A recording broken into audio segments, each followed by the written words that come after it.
Welcome to Story Time with Piper. I'm Piper Dellums. I hope you enjoy. We'll be reading one day Grandma Leola's Faith, Grandma Leola's Gray Hair, a paintbrush named Pierre, Mommy and Me and the Things That Are Free, and lyrics, Life, Love, and Lamentations. Also Grandma Leola's Wrinkles and Grandma Leola's Mistakes. And don't forget, Grandma Leola celebrates Purim. Today I'll be reading Grandma Leola's Forgetful Day. And at the end, I have a very special video of Grandma Leola's gray hair just for you. I'm sitting in my garden today and I'm thinking about our parents, our grandparents, our great-grandparents, those in heaven, those in our homes, those across country, those in nursing homes, and those that are suffering from illnesses and ailments that we cannot be with during this time. I created a 12-part book series. The namesake is my mother, Leola, Roscoe Dellums, Leola, but this series, the title is Grandma Leola, and it's a 12-part series about a grandmother and her granddaughter, Sydney Rose Lee. One of the 12 books was dedicated to those that are suffering with dementia and with Alzheimer's, because there is a story behind every memory. Those forgotten, those remembered, and those that we hold dear to. So Grandma Leola's Forgetful Day will be our little garden story. Share it with your grandchildren. Share it with your grandparents. Share it just because. Grandma Leola's Forgetful Day. Sydney Rose Lee waited out in the rain for Grandma Leola, who was late again. She hovered beneath the umbrella stand, the dripping remains of ice cream in her hands. Her eyes followed cars as they drove past her frown. In hopes that the rain would soon stop pouring down, she looked at her watch. She fought back her tears. She nibbled her lip, swallowed her fears. Grandma Leola was nowhere in sight, and Sydney thought she would be waiting all night. A couple of dancing clowns passed by the way, refusing to let the rain ruin their day.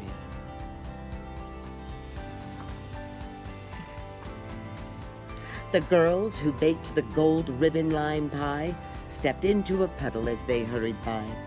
The Ferris wheel music was still playing loud, despite the hard rain that diminished the crowd. "Oh, Grandma," she mumbled, "just where could you be? I hope that you didn't forget about me."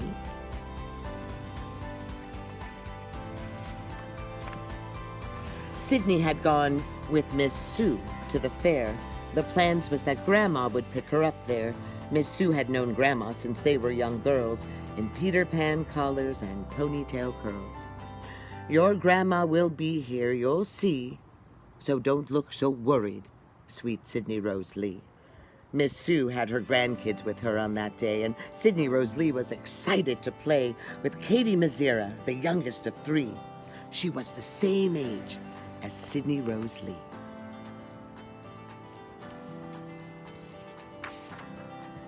But Sydney had wanted Grandma to be there, enjoying the rides and the shows at the fair. There arose disappointment when Grandma's plans changed, causing everyone's plans to be then rearranged. Grandma Leola was in a dilemma, forgetting that she had made plans with Aunt Emma.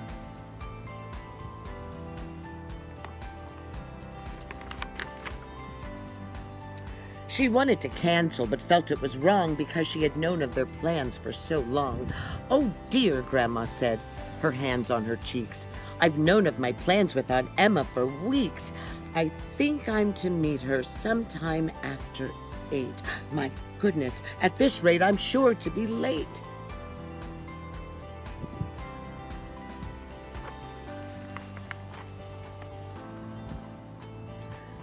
"Would you like to go with me or go with Miss Sue?" "I'd like to see Katie, although I'll miss you." And then Grandma Leola and Sydney Rose Lee made plans to meet by the moss-covered tree, the one just in front of the fair entrance gate. "Be on time," Sydney said, "so I don't have to wait." "I'll be there, my angel. How could I forget? I've never forgotten to pick you up yet.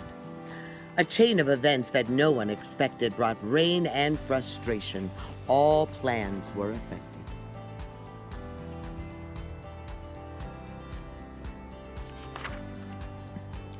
The glorious sunshine that painted the day disappeared behind rain clouds that moved in to stay. As soon as Miss Sue pulled off in her car, Grandma called Sydney. But they were too far. She ran to the end of her walk with a holler. Sydney had left without even $1. Grandma Leola put cash on the table, and that's when she noticed its leg wasn't stable. So Grandma bent down just to tighten the screw when Sydney informed her that she'd lost her shoe. "Please help me," said Sydney. "I can't find my boot. The pink one that matches my flowered jumpsuit." "I saw it somewhere." Grandma furrowed her brow. "But where somewhere is, I've forgotten somehow."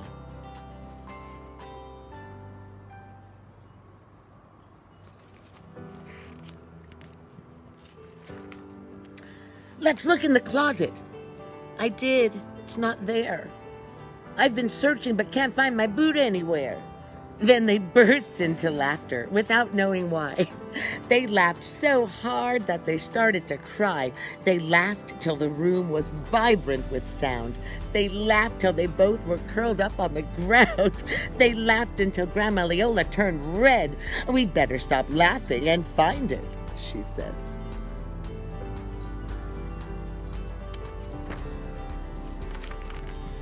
They searched in the closets, they searched behind doors, pulled back bedroom linens, rolled carpets from floors. They searched up and downstairs and under the bed. "Forget it. I'll wear my white sneakers instead." The money for Sydney still sat there alone, but Grandma forgot because she heard the phone. It rang without mercy. It rang into space, and Grandma looked for it all over the place.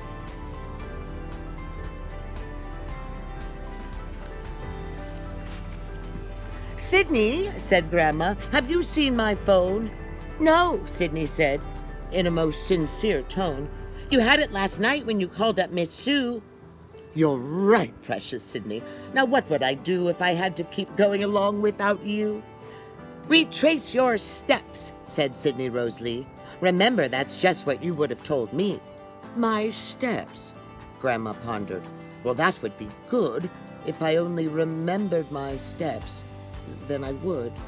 Spinning in circles, her eyes scanned the room. She frantically scurried and tripped on the broom and saw, as she stumbled, the telephone propped on top of the oven. But then the ring stopped. She sighed and sat down. Her stockings were torn. Frustrated, she sat, then heard the car horn. "Grandma, I'm leaving," called Sydney Rosalie. "No, you're not," called back Grandma, "until you kiss me."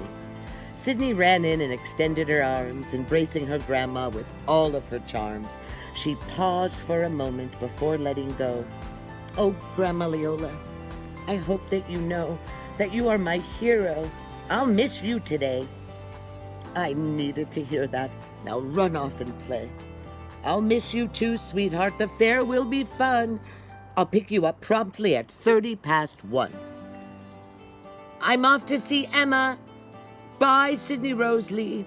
She picked up her purse and searched for her key. "Now where is that car key?" she said as she dug, removing the contents to make it less snug. Grandma Leola exhaled. "This is funny." And that's when she realized she had Sydney's money, and after she failed in stopping Miss Sue, she slipped on her coat and matching scarf too. "I simply don't know where my auto keys are," she said, forgetting they were in her car. "This is one of those days when I'm losing my head. I probably should have stayed all day in bed."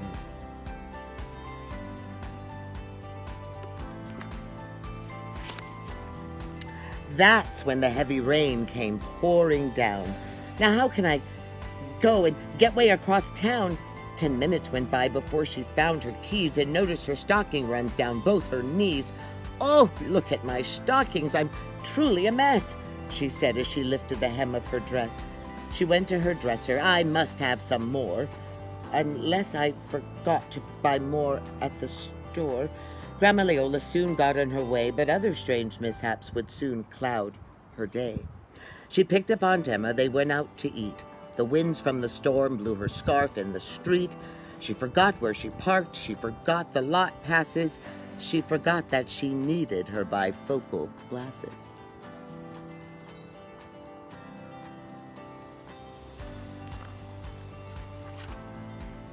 The heel from her shoe broke off in a grid. Crossing the bridge, her car suddenly slid. The radio played her most favorite love song. But sadness took hold before very long. "What's wrong, dear Leola? Are you feeling badly?" "Oh, Emma, I miss him," she said very sadly. "I know that you do, but try to be strong." "I am, but I'm lonely. Now, is that so wrong? Sometimes I forget that he's not coming back. Sometimes this old mind just takes me off track. Sometimes in the winter I miss his warm touch, and when Sydney goes home, I miss her too much. Sometimes I forget how to smile or laugh. Sometimes I simply need my better half."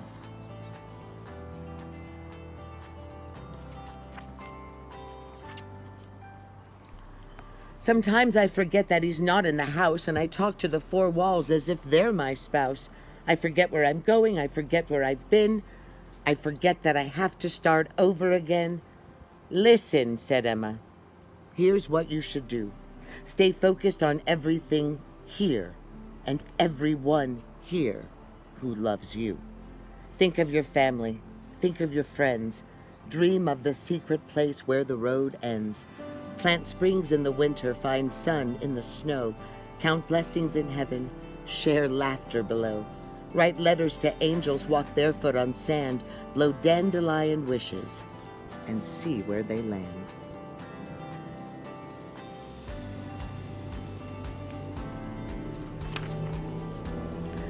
Think of this rain as a gift from above to cleanse all your anguish with showers of love. "You're right," whispered Grandma. "Forgive my old woe." "Forgiven," said Emma. "Now it's time to go. My haircut appointment's exactly at 3, and if I'm too late, they'll cancel on me." "Oh, my stars," said Grandma. "It's 20 past 2. I'm late to get Sydney. Now what shall I do? She's out in the rain by the tree at the fair. I promised Miss Sue I would pick her up there. I hope she's not worried. I hope she's okay. I did not intend to have this sort of day." After dropping off Emma, she found the oak tree, and dripping in worry sat Sydney Rose Lee. Miss Sue saw her coming and pointed her out. "I see her!" screamed Sydney, and wiped off her pout. "Grandma Leola," said Sydney Rose Lee. "What happened? Did you forget about me?" "Forget you?" said Grandma. "That could never be. With all of the love that's between you and me, I forget to eat dinner. I forget bingo night. I'd forget my own head if it weren't screwed on tight."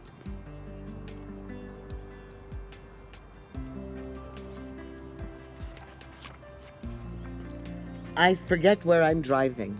I forget to lock doors. I forget to mail letters. Forget to do chores. Forget where I put things. Forget what to do. But my heart could never forget about you. You're the spirit that whispers, the rainbow I see. You're the shooting star laughter, the best memory. You're the song of the cardinal, the breeze in the tree. You're everything perfect that's happened to me.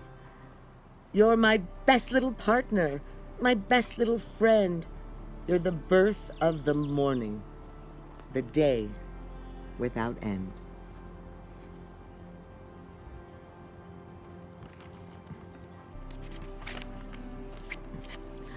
You're the crash of the ocean, the dance of the sea, my grandbaby, little Miss Sydney Rose Lee. "Oh, Grandma," said Sydney, "I must have been wrong to forget that the bond between us is so strong. We're the sweetest poem that has been written yet. were today and tomorrow. How could I forget? The end. I hope you enjoyed Grandma Leola's Forgetful Day, and I'll come back and read you more Grandma Leola books that you can share with your children and with your parents and with your grandparents. Stay blessed, stay healthy, stay safe. You are loved, you are prayed for. I love you, and I'm praying for you. God bless. Thank you so much. Now remember, there are other wonderful books you can enjoy. The Road to Nkamba, Grandma Leola's book series, but for now, a special treat. Grandma Leola's Gray Hair.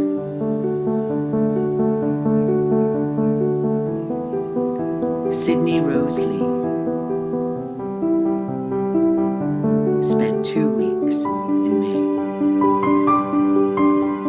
with Grandma Leola,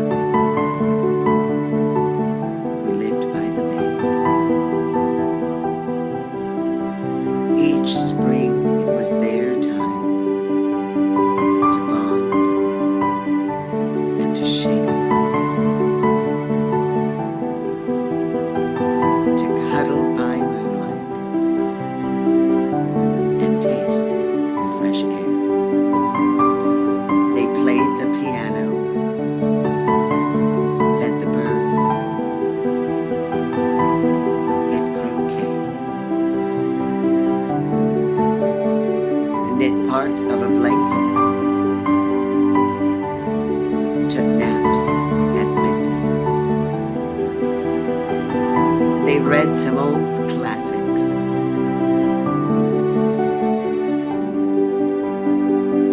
spent a day at the zoo, caught a Fred Astaire movie,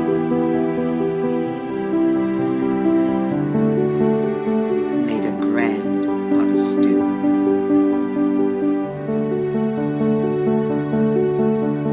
They went to O'Farrell's for burgers and fries,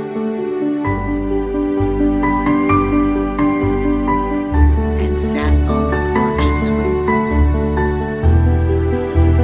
to watch the moonrise.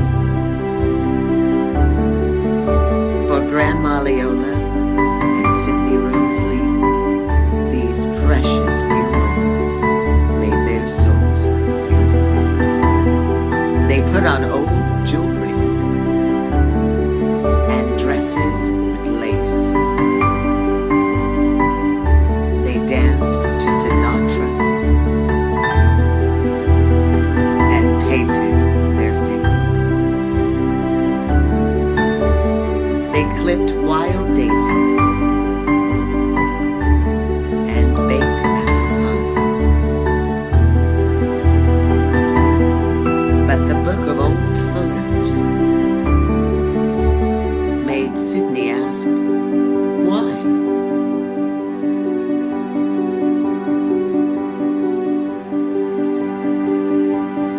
Grandma Leola, asked Sydney Rose Lee,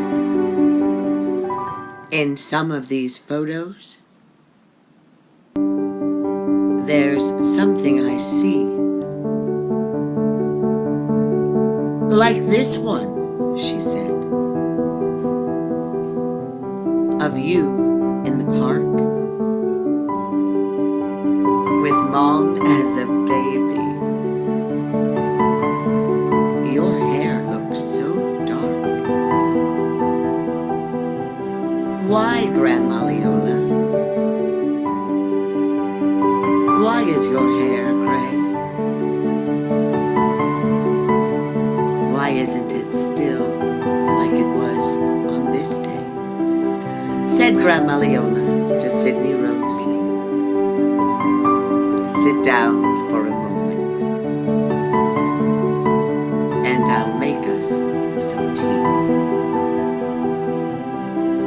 and try to explain how gray hairs come to be. So Grandma Leola and Sydney Rose Lee sat down in the garden overlooking the sea with a plate of warm biscuits and rosemary tea.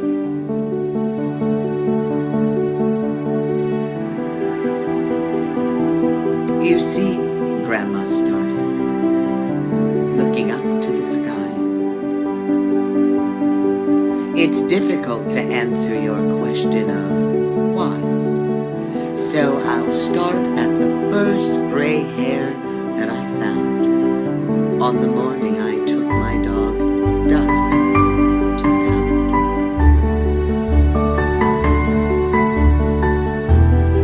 He was sick, you remember? Grandma started to weep, wiped her eyes and continued.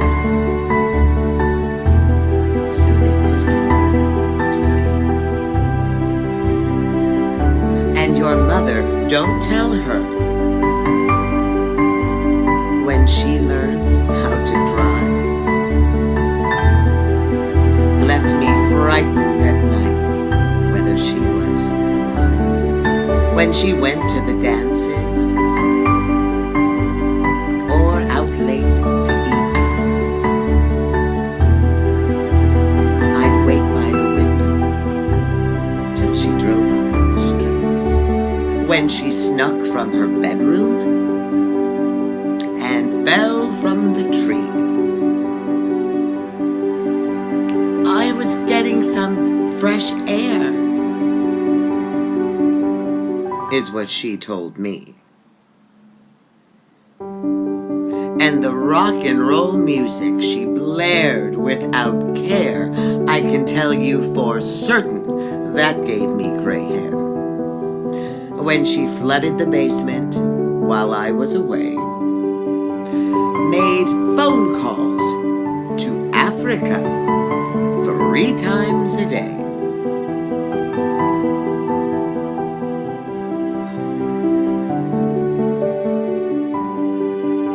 And the time when she dyed both her ponytails blue and broke the heel off of my best evening shoe. When she lost my pearl bracelet somewhere by the creek, the one Grandpa gave me, I got a gray streak. When she and your father decided to wed, I stayed up and thought of her face in my bed.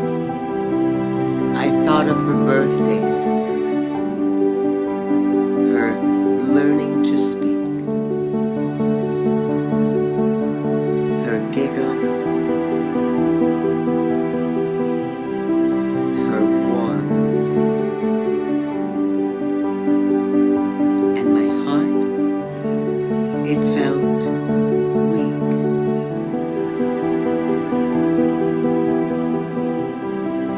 For I missed my baby, the games we would play.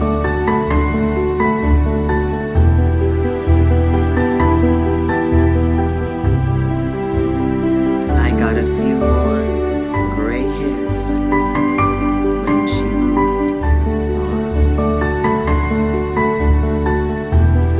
And the long, dreadful winter, when Grandpa got sickly, I wasn't prepared for him to leave me so quickly. When life made no sense and death seemed unfair, I started to get even more gray hair each time I cried, and each time I lied, and each time someone I dearly loved died. Each time I was worried or in some great pain, or got a year older, or wept in the rain. On the day you were born, when I boxed Grandpa's themes, each time the wind whistled